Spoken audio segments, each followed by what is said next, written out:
Hello students of class 11th। कल मैंने आप सब लोगों को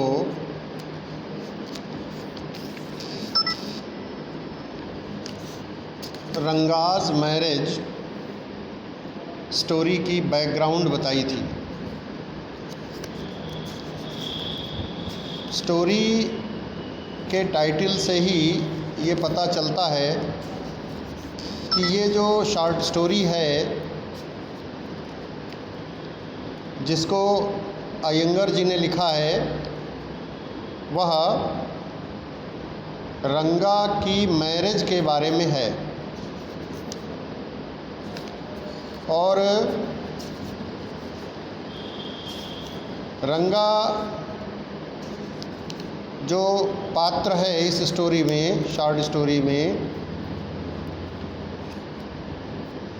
वह अगर मैं आपसे पूछूं तो आप यही बताएंगे, क्योंकि कल मैंने बताया था कि रंगा जो है वो एक गांव, दक्षिण भारत का एक गांव, साउथ इंडिया का, जिसका नाम है होसाहल्ली, उस गांव का एक बालक है जिसके पिताजी एक अकाउंटेंट हैं, माने क्लर्क हैं, बाबू हैं। तो रंगा का complete name, full name Rangappa, उसका पूरा नाम रंगप्पा है। तो उसे उसके फादर, उसके पेरेंट्स भेजते हैं शिक्षा के लिए बेंगलुरु, और वो रंगा आफ्टर 6 मंथ्स, 6 महीने के बाद जब लौट करके आता है अपने गांव, तो गांव के लोगों के मन में ये ईगरनेस, ये उत्सुकता हुई कि चल करके रंगा से मिलते हैं। और वो काफ़ी दिनों से बाहर बेंगलुरु गया हुआ था, वहाँ से अब आया है इतने दिनों के बाद, तो उसमें बहुत कुछ परिवर्तन हो गया होगा, चेंज आ गया होगा। तो उस चेंज को देखने के लिए गांव के बहुत सारे लोग रंगा से मिलने के लिए उसके घर पर जाते हैं। लेकिन वे क्या पाते हैं कि रंगा में कोई परिवर्तन नहीं हुआ है। जो स्टोरी नरेटर है, माने जो ये स्टोरी को सुना रहा है, नरेट कर रहा है, वर्णन कर रहा है, उसका नाम है श्यामा। श्यामा ये चाहते हैं कि रंगा की शादी, मैरिज, गांव की एक लड़की 11 ईयर ओल्ड गर्ल से हो जाए। तो इस संबंध में मैरिज के बारे में रंगा से श्यामा बातचीत करते हैं कि रंगा ये बताओ बेटा कि तुम किस प्रकार की शादी करना चाहते हो, कैसी बालिका से शादी करना चाहते हो। तो रंगा बताता है श्यामा को कि जो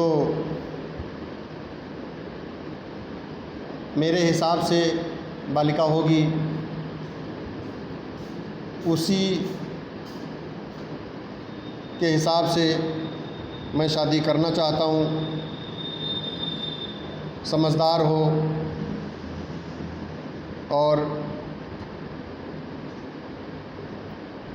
एज ग्रुप भी मेरे हिसाब का हो, इस हिसाब से वो अपनी मैरिज करना चाहता है। तो श्यामा जो है वो रत्ना नाम की जो बालिका है, 11 year old girl named Ratna, वो चाहता है कि रंगा की मैरिज उस बालिका से हो जाए। इसके लिए वो अपना पूरा एफर्ट करता है और गांव का जो एस्ट्रोलॉजर है उसको भी वो उसका सपोर्ट, उसका भी समर्थन प्राप्त करता है और अल्टीमेटली वो सफल हो जाता है रंगा की और रत्ना की मैरिज करवाने में। और फिर जो रंगा का पुत्र हो, रंगा को जो पुत्र रत्न की प्राप्ति होती है तो उसका नाम वो जो नरेटर है श्यामा, उसी के नाम पर वो अपने बेटे का नाम, अपने बेबी का नाम श्यामा रखता है। और फिर नरेटर को अपने घर इनवाइट करता है और बताता है कि देखिए मैंने बेटे का नाम आपके नाम पर ही नामकरण किया है, इसलिए किया है ताकि आप मुझे, हम लोगों को सदैव याद रहें। तो इस तरीके से ये बहुत ही इंटरेस्टिंग स्टोरी है। तो ये बैकग्राउंड आज मैंने फिर से रिपीट कर दी ताकि आप अच्छे से समझ जाएं। तो अब आइए शुरू करते हैं ये स्टोरी। शॉर्ट स्टोरी का जो फर्स्ट पैराग्राफ है उसमें जो स्टोरी नरेटर है वह क्या डिस्क्राइब करता है? I mean to say that in the first para of the short story Ranga's marriage, the narrator talks about the title of the story। जो स्टोरी का टाइटल है रंगाज मैरिज, जो शीर्षक है स्टोरी का, उसके बारे में बात करता है। राइटर जो हैं, सॉरी नरेटर जो हैं वो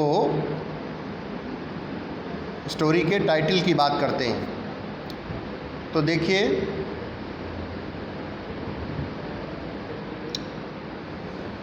when you see this title some of you may ask Ranga's marriage. Narrator कहते हैं कि जब आप इस कहानी के शीर्षक को देखते हैं तो आप में से कुछ लोग मुझसे ये प्रश्न कर सकते हैं कि कहानी का शीर्षक आपने रखा रंगाज मैरिज, ये रंगाज मैरिज भाई आपने क्यों रखा शीर्षक? इस तरीके का प्रश्न मुझसे कर सकते हैं, ये नरेटर कह रहे हैं। वाई नॉट रंगनाथा विवाह और रंगनाथ विजय। आपने स्टोरी का, शॉर्ट स्टोरी का टाइटल रंगनाथ विवाह या रंगनाथ विजय क्यों नहीं रखा? Well yes, I know I could have used some other mouth filling one like Jagannath Vijay और गिरिजा कल्याण। तो नरेटर कहते हैं हाँ ठीक है, ऐसे प्रश्न तो कर सकते हैं, इस प्रकार के प्रश्न मन में आ सकते हैं, मुझसे पूछ सकते हैं लोग, कुछ लोग। Well yes, I know I could have used. Narrator कहते हैं कि मुझे पता है, क्या पता है? कि I could have used some other mouth filling one, कि मैं कोई और भारी भरकम बड़ा सा टाइटल इस शॉर्ट स्टोरी को दे सकता था, जैसे कि जगन्नाथ विजय या गिरिजा कल्याण, इस तरीके से टाइटल दे सकते थे। But then this is not about Jagannath's victory. लेकिन यह जगन्नाथ की विक्ट्री या विजय के बारे में तो नहीं है, या गिरिजा की वेडिंग के संबंध में तो नहीं है, गिरिजा के विवाह से संबंधित तो है नहीं शॉर्ट स्टोरी। तो फिर ये नाम क्यों दें भाई? It is about our own Ranga's marriage. ये तो हमारे गांव का जो रंगा है बालक, उसकी शादी के संबंध में है। And hence no fancy title, और इसीलिए कोई बहुत तड़क भड़क वाला टाइटल या शीर्षक हमने इस शॉर्ट स्टोरी को नहीं दिया है। फैंसी टाइटल मतलब बढ़िया कल्पनाशील, काल्पनिक, भड़कीला टाइटल नहीं दिया है। Hosahalli is our village. Narrator बताते हैं कि हम जिस गांव में रहते हैं हम लोग, हमारे गांव का नाम है होसाहल्ली। बच्चों, ये होसाहल्ली जो गांव है ये कर्नाटक में, कर्नाटक जो अपने देश का एक स्टेट है, राज्य है, वहाँ का एक गांव है। तो नरेटर कहते हैं कि you must have heard of it. आपने इसे अवश्य सुना होगा, इसका नाम अवश्य सुना होगा। नो, नहीं सुना। व्हाट ए पिटी, ये तो बड़े दुख की बात है अगर आपने हमारे गांव का नाम नहीं सुना। But it is not your fault. Narrator कहते हैं कि अगर आपने नहीं सुना है तो इसमें आपकी गलती नहीं है, आपकी फॉल्ट नहीं है। There is no mention of it in any geography book. भाई, जितनी भूगोल की पुस्तकें हैं, जो जियोग्राफी बुक्स हैं, उनमें से किसी भी बुक में मेरे गांव का, हमारे गांव का उल्लेख नहीं है, मेंशन नहीं है। इसलिए आपने नहीं सुना होगा। Those sahibs in England writing in English. अंग्रेजी लिखने वाले जो इंग्लैंड में साहब लोग हैं, probably do not know that such a place exists. शायद उनको भी ये पता नहीं है कि हमारे गांव जैसा कोई स्थान भी है। And so make no mention of it. और इसीलिए वे लोग भी हमारे गांव का उल्लेख नहीं करते हैं, वे भी नहीं करते हैं इसका उल्लेख।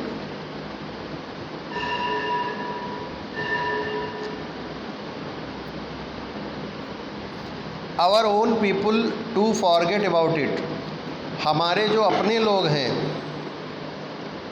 वे लोग भी इसे भूल जाते हैं।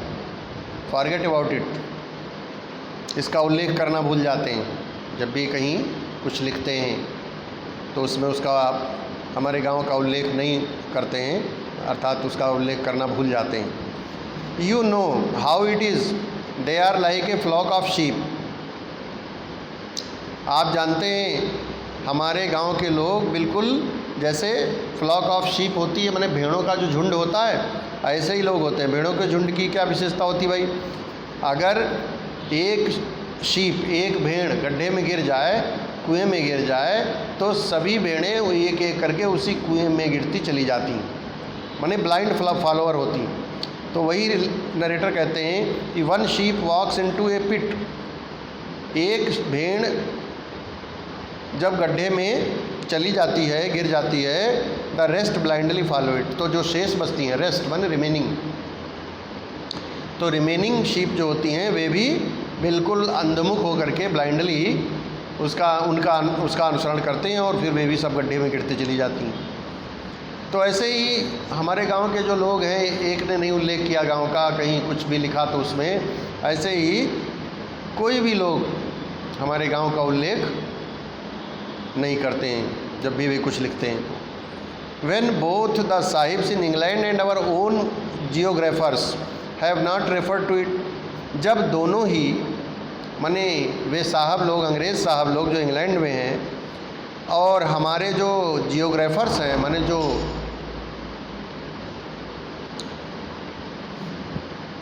जियोग्राफर्स हैं, जो भूगोल वेत्ता हैं, उन्होंने इसकी चर्चा नहीं की है।